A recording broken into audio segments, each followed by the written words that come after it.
Hoy un nuevo día de este reto y me pidieron que hiciera un mini solcito. Así que aquí está. Un solcito re tierno para alegrar sus días. Y miren qué fácil que es. Miren los pasos. Comienzo con un anillo mágico y adentro 6 puntos bajos. En la segunda fila 6 aumentos. Próxima fila un punto y un aumento, nos van a quedar 18. Tengo 18 y voy a cortar.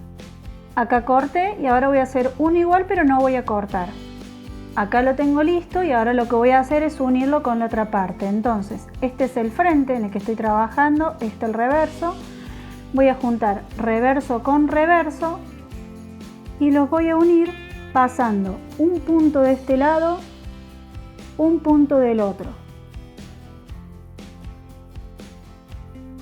Voy a hacer el punto bajo y voy a seguir uniendo hasta tener ya los 18 puntos de cada lado unidos. Voy por el punto 17, hago el 18 y un punto deslizado en el que viene. Ya ahí puedo cortar el hilo amarillo. Y así tendríamos las dos partes unidas. Si quieren lo pueden rellenar, en mi caso no rellené porque era chiquito, pero si quieren lo pueden rellenar. Y ahora en cualquier punto de esos 18 vamos a unir el hilo naranja. Acá estoy ingresando el hilo naranja con un punto deslizado para poder hacerle los rayitos. Y voy a hacer 4 cadenas. En la segunda cadena desde la aguja hago un punto bajo.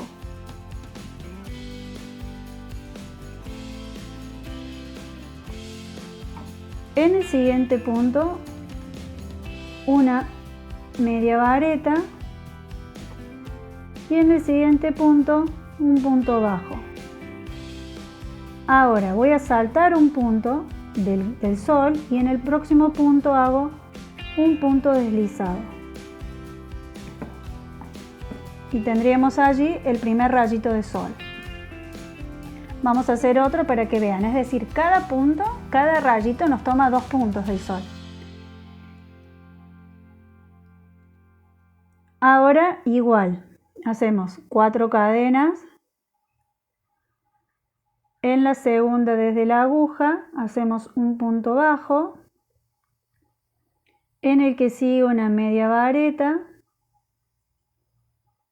Y en el que sigue un punto bajo. Saltamos un punto y en el siguiente un punto deslizado. Y así le están quedando los rayitos que lo vamos a hacer por toda la vuelta. Y así quedaría nuestro solcito con todos los rayitos de sol que hicimos. Y ahora si quieren les pueden agregar ojitos. Y miren lo que yo voy a hacer. Recuerden que si los amigurumi son para regalar a niños, preferible que sean bordados los ojitos. También pueden usar los ojitos de seguridad. Como en este caso yo no voy a regalarlos, sino que es para mostrar cómo hacerlos en este reto, si no tendría que usar 365 pares de ojitos. Entonces lo que hago es usar esto, miren. Son las mostacillas que se suelen usar para hacer billutería. Entonces, como yo ya hice en otro también que los usé, estos son más chiquitos, los voy a unir con un hilo negro y los voy a coser uno a cada lado de la carita para que simulen ser los ojos. Le puse los ojitos, le dibujé una sonrisita y así quedó nuestro solcito para el reto del día. Espero les haya gustado este solcito. Seguramente pronto va a venir una luna, unas estrellas para acompañarlo. Decime si te gustó, déjame un comentario, un like, unite a mi cuenta, así seguís recibiendo todos estos videos. Chao, chao.